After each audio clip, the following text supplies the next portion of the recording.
So, babe, I've been thinking we need to work on getting more intimate with one another. Okay. Oh, no, I don't mean physically. I mean more emotional intimacy. Okay, but what's the fun in that? Like no touching or anything? Oh no, if you want more of that stuff, then you gotta do this stuff first. I'm all ears.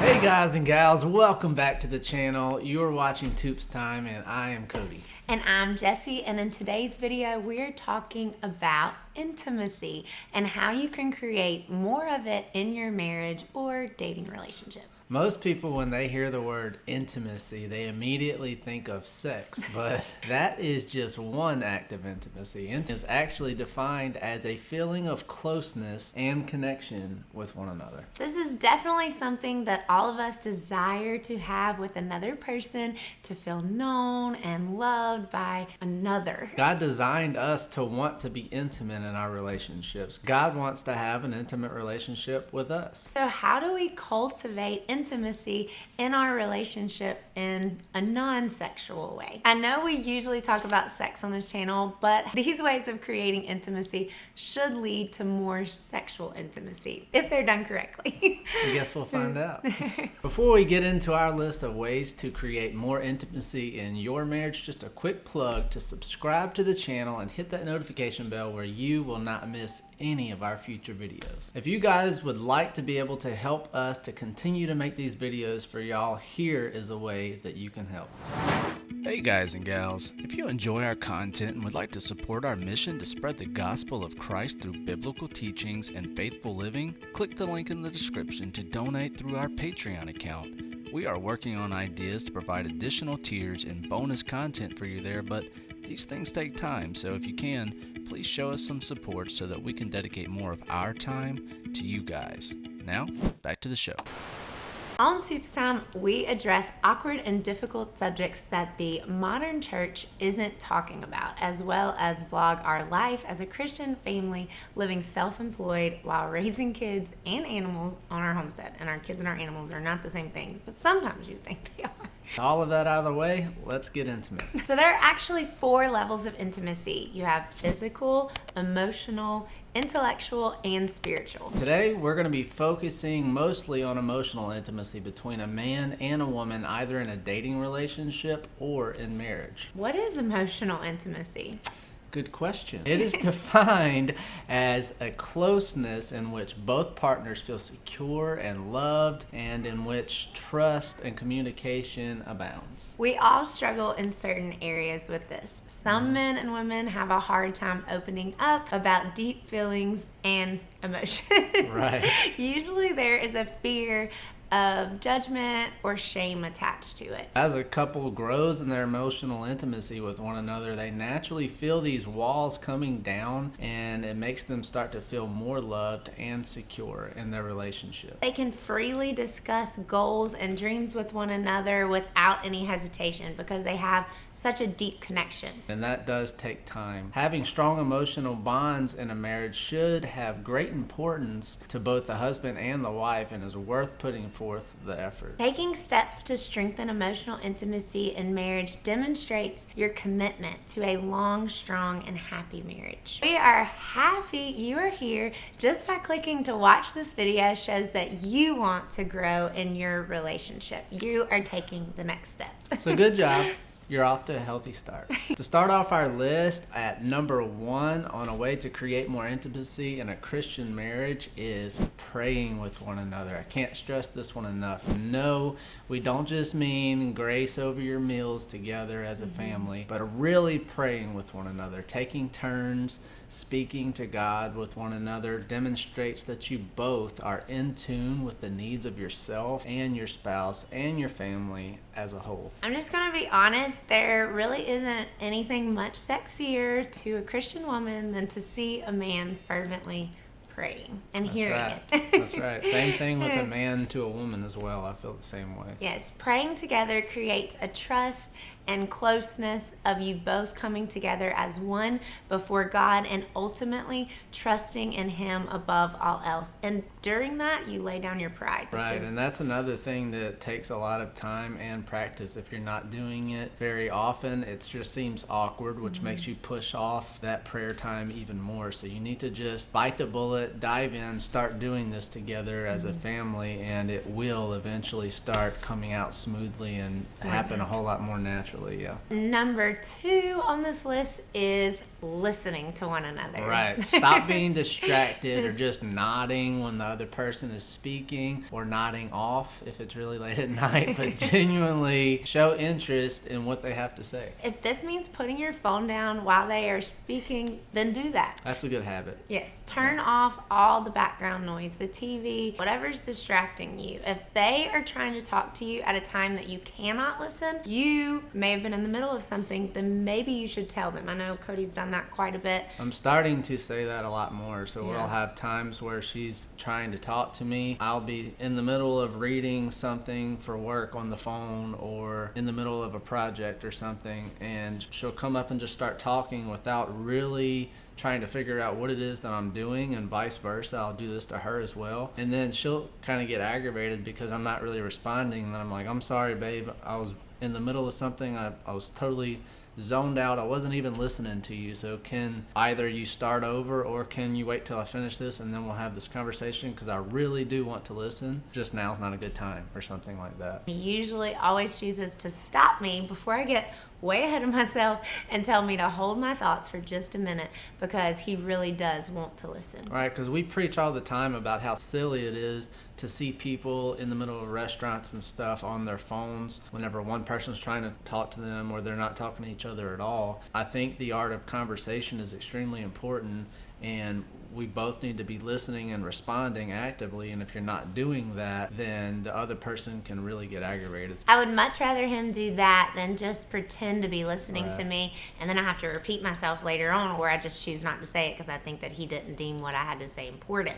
That would just create distance between me and him. Let's move on to number 3, and this one is having a time set aside to talk with one another. Again, this conversation thing is incredibly important. So for us, this is the evenings after the kids go to bed, and another distraction we'll have during the day is, say I come in for lunch after working outside. Jessie has something exciting she wants to tell me, or I have something I want to tell her. Or the kids sometimes they're still so young, and we do discipline them for this and try to train them in this, but they still are in that phase where they're constantly interrupting. And I'm sitting here trying to listen my darndest, and it just is very difficult to have a really good conversation with her while the kiddos are awake. We save our in-depth conversations for the bed at night. Yes. Some days it's really hard for us to get to talk with one another because of all the kids in the background and trying to run our business at the same time. So our mind, even if the kids are being quiet, our mind may be elsewhere, because you never know what we were just working on, who I was just talking with on the phone, all those types of things. But if I know that we set aside these 30 minutes every night to discuss our relationship, and then I have that to look forward to. Right. But just because we are busy doesn't mean that we shouldn't have a dedicated time to be in communication with one another. Definitely set that aside. That's how you build trust and love in a relationship, and that's also how you know what your partner needs, by communicating with them. Yeah, some nights it would be easy to just sit down and turn on the TV and crash and not say anything at all to one another, because some days are long and hard, especially with small children. That would lead to a much more distant relationship in the long run. Yeah, and which would in turn lead to a dysfunctional household. Number 4. Yes, show an understanding heart. This is huge because we are all fallen humans, and we screw up a lot. So don't be quick to pass judgment in your marriage. Most people on the surface would say they don't do this. Like,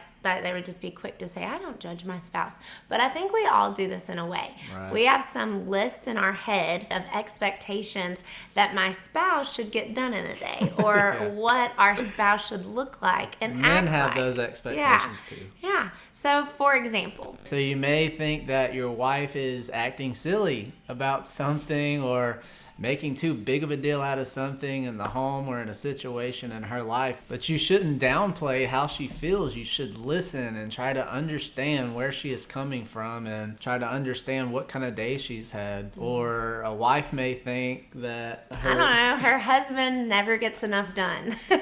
That the honey-do list just isn't getting any shorter. It's constantly adding to it and nothing's getting done. But if you feel that way, that usually comes out on your face, especially for me, because my face shows all my emotions. So I'll usually have this look of aggravation, but really... Yeah, I'll be asking her throughout the day, like, what's wrong? Nothing's wrong. Why are you keep asking me what's wrong? Nothing's wrong. I'm just doing blah, blah. I'm like, okay.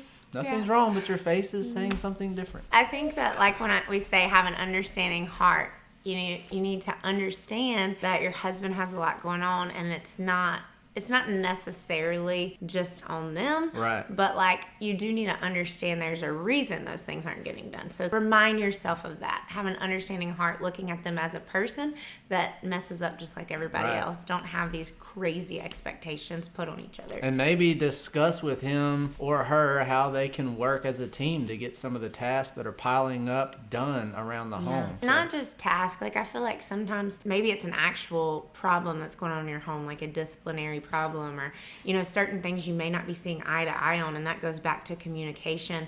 You need to be communicating those things to one another. We need to be displaying understanding and showing grace and mercy towards our spouses, which we think is one of the most intimate acts that you can do with your spouse. I always think about how you as a person are typically very understanding of people you barely know. We hold our spouses and the people that are closest to us more accountable, and we don't have as much understanding for them. So try and show that grace and mercy that you show to strangers. And if your spouse notices that can also instill jealousy in them, that you may have no idea that you're even doing that. So start practicing having an understanding heart towards one another. Right. Moving on to number 5, right? Yeah. Number 5? Okay.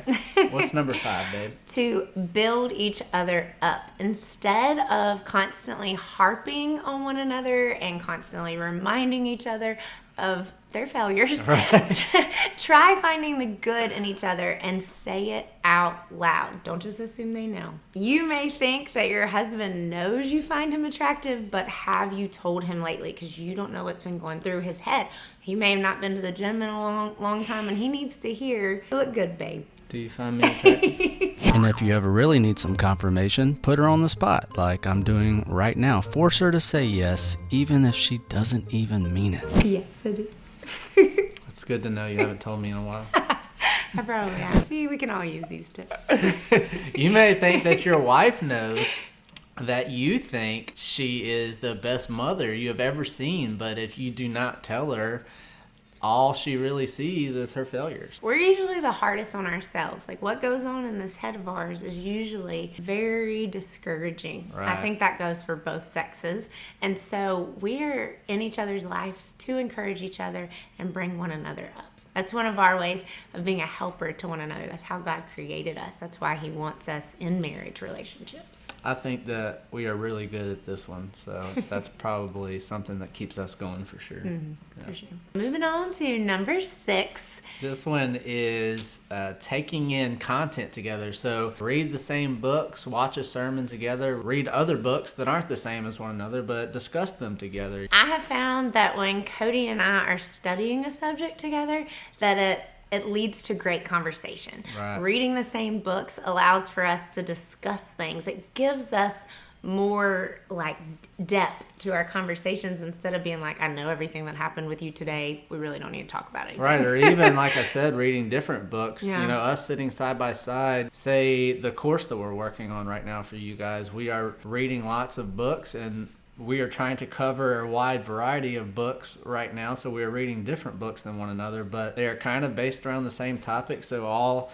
during our readings, we're sharing things from our books with one another. Mm-hmm. Conversation topics can actually be very difficult the longer you are married. You kind of start to feel like there's nothing to talk about, especially if you're like us and you're around each other multiple times during the day. You kind of know what's been going on. And that being said, too, if you've ever looked up how to be more interesting, how to be a better speaker, they say that the most interesting person in the room is a well-read person. So that's not just a thing that would help a relationship, but it helps you in general as well. So it's definitely helps us out a lot to have better conversations when we are both constantly immersing ourselves in a book or a study subject. And it always does lead to meaningful conversations. It really does. We both absolutely love discussing the Bible together and watching sermons with one another. Right. That's a big thing that we will do. If we're not reading books, we'll usually be watching a sermon